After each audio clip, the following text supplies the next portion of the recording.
Ayo, here's the deal. TNA just dropped the new Digital Media Championship belt, and I feel like this is worth talking about. Spoiler alert, I love the belt, shockingly.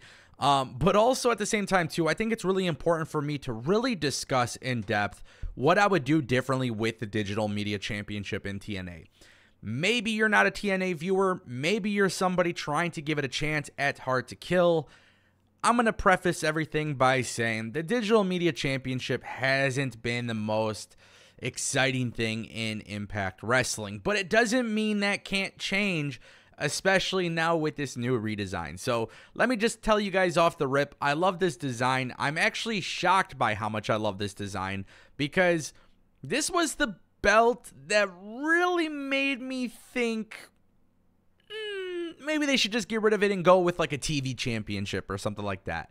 And honestly, I wish it did change, but this belt design is sick. This is what we're talking about.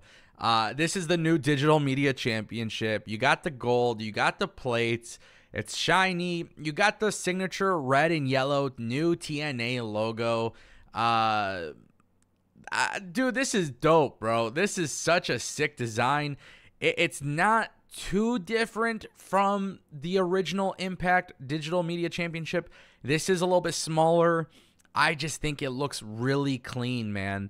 And, you know, here's the thing. When you have good-looking belts, especially with TNA, I don't know if you guys remember, but when I announced that they were going back to TNA, I said, listen, presentation is everything. And we know about a year ago or so, I made that video talking about TNA, not knowing it was going to become TNA, but I was talking about Impact and how there's plans to do bigger venues and better production and everything being upgraded in different stages and rebrands and stuff like that. We didn't know it was going to be TNA.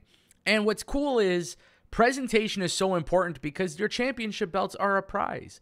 And how good do they look? And how good it looks actually really, it shows people whether or not they should take you serious. And with TNA so far, there's been 3 belt reveals: the X Division, the Tag Team Championship, and now the Digital Media Championship. My friends, this is exactly what I was hoping for. But the belt looks great. It's smaller. It was actually kind of funny because with the reveal with Scott D'Amore and Tommy Dreamer, they kind of made a joke, you know, about the belts being smaller these days because Tommy Dreamer, you know, he was making a weight joke, and I thought it was kind of funny. But look, here's the thing. Digital Media Championship. There's a lot of things that TNA needs to do to make it a better championship belt in their company. And I think if you're really trying to get people to take you serious with the TNA rebrand, Hard to Kill, and everything like that, I think the big thing here is that TNA really needs to make their championship belts booked in a way where there's some significance behind it. Obviously, the Digital Media Championship, a big thing that you see it, you know, it's defended on before the Impact and stuff like that. We don't really know what the plans are for TNA in 2024 in regards to that content. But what I would say is have your Digital Media Championship have some form of stipulations associated with it, right? You have the X Division. The X Division is the high pace, the intensity, the Ultimate X match. You got all the great stuff that you can do with the obviously with the X Division in general. With the Digital Media Championship, you got to bring some credibility to it. And this is not against Tommy Dreamer in any way or form or anything like that. But right now, the big thing about social media and the big, you know, concerns that I see that people have is like, hey, like Tommy Dreamer, yeah, you can use him once in a while or use him in a storyline here or there or whatever it may be. But to be a full-time guy holding a Digital Media Championship, it's kind of strange considering how many people are on the TNA roster that could benefit from having it, right? And I kind of understand that sentiment. I really do. In a certain aspect, I do believe that there is some changes that you can make. So what I would do with the Digital Media Championship is actually treat this 1,000% like a TV championship. This belt, in my opinion, should be defended all the time.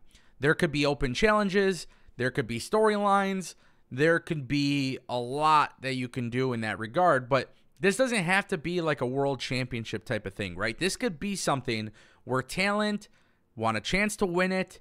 And also, I would say the Digital Media Championship, 1,000% should be a belt that they take with them on the road. So if you're a wrestler in TNA and you're working indies, then you should be able to take the belt with you on the indies, defend it on the indies, kind of like what they were doing before, but do some stipulations with it.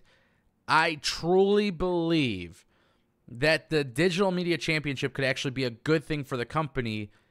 You didn't have to change the name, but it's how you book it.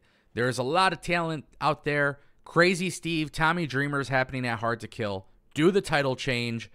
And you know what? Maybe a stipulation that you could do is the champion picks the stipulation of the match, right? I don't know. It just needs something, which I wouldn't be opposed to this. Like if Crazy Steve was holding the Digital Media Championship and you do a Monsters Ball match or something like that, that could make a lot of it could make a lot of sense.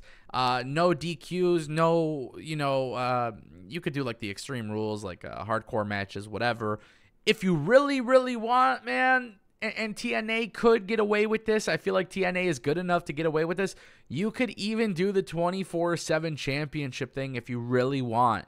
Like, you could do the 24/7 stipulation. I feel like with TNA, it could be kind of fun because they do obviously have a little bit of comedy in their show. But if you want people to take this belt somewhat remotely serious, the rebrand helps a lot. The second thing is obviously you have Tommy Dreamer holding it. Have Tommy Dreamer put somebody else over. Get Tommy Dreamer away from a championship belt right now. Like, there's a lot of guys I'm looking at, that could benefit from this. I look at guys like Jack Price. I look at guys like Jake Something, Jason Hotch, John Schuyler. I know the Good Hands, they're tag teaming and stuff like that. You have Jonathan Gresham. You have a lot of talent. You have Kevin Knight. You got Laredo Kid, showing up. You got a whole bunch of people showing up that are talented. You could do a lot with it, man. You could do a lot with it, and I really do hope that TNA brings something to the table with this, a little bit of a change. I think the belt is so sexy, though. One more time, we're going to look at it. It's a little bit of a smaller design, which I like, because the Digital Media Championship should not be bigger than the X Division Championship.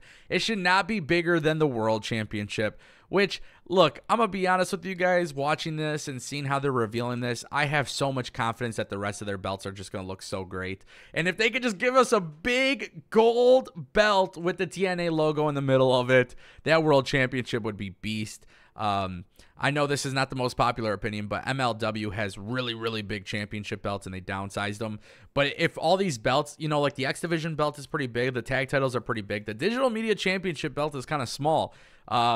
So what I would do if I was TNA, I'm glad that they all look in sync, but make that World Championship very big and make it look like the most complete prize in the company. This is crazy. I can't believe these belts look so good, and I'm honestly shocked. I did not expect this great of a rebrand, and sometimes, man, simplicity is better. So what do you guys think? Let me know.